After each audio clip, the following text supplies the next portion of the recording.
अम्लीय वर्षा, वर्षा के जल का पीएच मान जब 5.6 से कम हो जाता है तो ऐसी वर्षा अम्लीय वर्षा कहलाती है। जैसे पीएच स्केल जो होता है 0 से लेकर के तो 14 तक हमारा पीएच पैमाना होता है।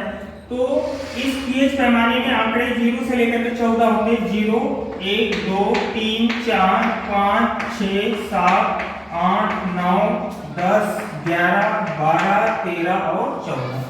तो जिस भी विलेन का पीएच मान 7 होता है वो उदासीन होता है, और जिस भी विलेन का पीएच मान 7 से अधिक होता है तो वो क्षारीय होता है, और जिस भी विलेन का पीएच मान 7 से कम होता है वो अम्लीय होता है।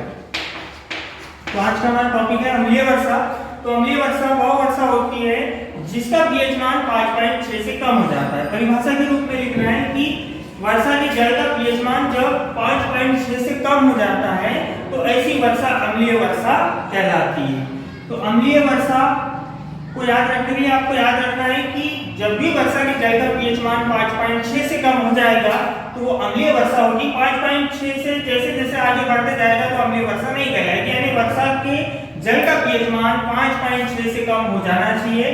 तो शॉर्ट में इसकी परिभाषा याद रखेंगे कि जब वर्षा के जल का पीएच मान 5.6 से कम हो जाता है तो ऐसी वर्षा अम्लीय वर्षा कहलाती है।